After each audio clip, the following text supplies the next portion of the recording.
حضرت بابا بلے شاہ صاحب رحمۃ اللہ علیہ سادات کرام سے تعلق تھا، سید زادے تھے۔ سادات کرام کو اللہ یہ عزت دیتا ہے کہ پیدائشی طور پر بھی ان لوگوں کے پاس سند ہوتی ہے کہ ان کی عزت کرنا امت پہ ضروری ہے۔ تیری نسل پاک میں ہے بچہ بچہ نور کا، تو ہے نے نور تیرا سب گھرانہ نور کا، یہ ان کو فضیلت ہوتی ہے۔ بابا صاحب فرماتے میرے پاس فضیلت تھی، عظمت تھی، میں سید زادہ تھا اور گیلانی سید غوث اعظم کی اولاد، لیکن آپ فرماتے مجھے پتا تھا کہ اندر سے میں خالی ہوں۔ ہمارے زمانے میں کچھ برادریاں ایسی ہیں جن کو ہم لوگوں نے بڑا بنا دیا ہے، وہ بڑے بن گئے ہیں، نیچے اترنے کو تیار نہیں۔ اور میں اکثر کہا کرتا ہوں کہ یہ زیادتی دونوں طرف سے ہوتی ہے۔ اصل مجرم وہ نہیں جو اپنے آپ کو بڑا جانتا ہے، اصل مجرم وہ ہے جو اپنے آپ کو چھوٹا سمجھتا ہے، وہ اصل مجرم۔ تو اس زمانے میں سادات کرام کی بڑی عزت تھی، بڑا نام تھا۔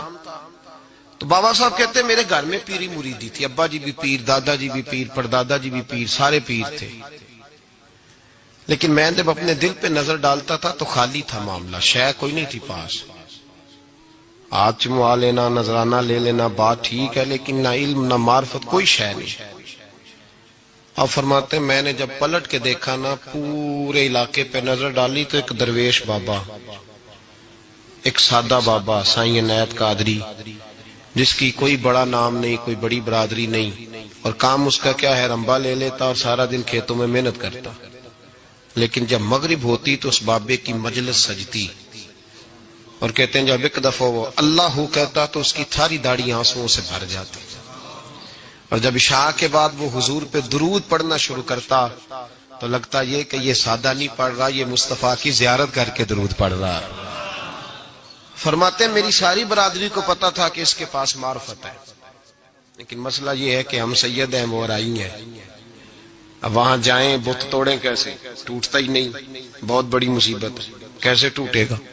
لوگ کہیں گے تو مولوی کے پاس جاتا ہے، تو یہ ہو گیا ہے ساری زندگی گناہ کرتے رہو، ظلم کرتے رہو، ہمیں تانے کا ڈر نہیں۔ درویش کے پاس جائیں تو لگتا ہے کوئی تانا دے گا کہ کدھر چلا گیا، کدھر چلا گیا۔ جے کر یار دے نام دا ملے مینا، انہوں چولی پا لئیے پنجے سٹیے نا، تو یہ کر نار دے نام دی ملے سولی، چوٹا چوٹ لئیے پشانٹیے نا۔ بابا صاحب کہتے ہیں میں روز اپنے آپ سے جنگ کرتا کہ جاؤں کہ نہ جاؤں۔ 2 4 5 لوگوں سے میں نے مشورہ کیا تو کہنے لگے تو سیدوں کو بدنام کرے گا، اب تو سادات کو بدنام کرے گا کہ سید ہو کے کسی کے دروازے پہ جاتا ہے۔ بابا صاحب کہتے ایک دن لڑتے لڑتے میں تھک ہی گیا، میں چلا ہی گیا، میں نے کہا نہیں، اندر کا بت توڑوں گا تو بات بنے گی۔ کہتے قصور کا میں رہنے والا تھا اور مجھے سمجھانے کے لیے اچ شریف سے، جہاں کے آپ رہنے والے تھے، جو پچھلا علاقہ تھا، وہاں سے بڑے بزرگ بلائے گئے کہ بلے شاہ کو سمجھاؤ۔ کہتے ہیں وہ بابا جی جب آئے تو میں پہچان گیا برادری کے، قبیلے کے، علاقے کے بڑے۔ میں جب ان کے قریب گیا تو وہ نہیں مجھے جانتے تھے، بزرگ تھے، میں تو جانتا تھا نا، تو مجھے کہنے لگے بیٹے کون ہو؟ تو میں نے کہا حضور میری تو پہچان ہی کوئی نہیں، میری تو کوئی پہچان نہیں، آپ بتائیں آپ کون ہیں؟ تو کہنے لگے اسی اچیرے، ساڈی ذات اچیری، کیونکہ اچ شریف وچ رہنے ہیں۔ تو اب تو بتا، تو بابا صاحب کہنے لگے اسی قصوری تے ذات بھی قصوری، کیونکہ وچ قصور دے رہنے ہیں۔ وہ جو چھوٹے تو اپنا قصور مانتے، ہاں جے کوئی سانو اچا مل جائے تے نیویں ہو بینے، بات ختم ہو گئی۔ بابا صاحب رحمت اللہ علیہ کو بڑا سمجھایا۔ بابا جی کہنے لگے حضور میں کیا کروں؟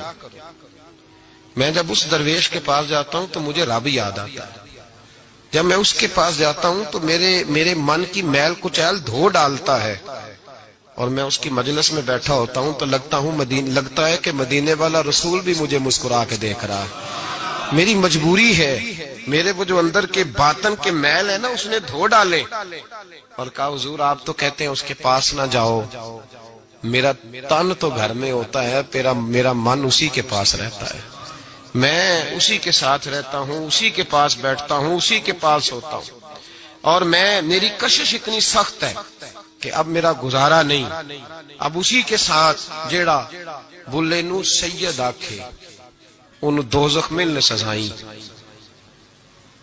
اب اس کی تشریح بڑے بڑے لوگوں نے اپنے اپنے رنگ میں کی ہے، کچھ نے کہا بابا جی نے بد دعا دی ہے، یہ بد دعا ہے، اگر کہا تو الجھ جاؤ گے، لیکن ہے بھی وہ سید جھوٹ بھی نہیں. کچھ کہتے ہیں بد دعا دی اور کچھ کہتے ہیں انہوں نے اعلان کیا ہے کہ میں اللہ کا ولی ہوں. اگر کسی نے یہ لفظ کہا تو وہ یاد رکھے وہ جڑا بلے نو سید آکھے انہوں دوزخ ملن سزائیں، تو جڑا بلے نو رائیں آکھے وہ جنت پینگا پائیں.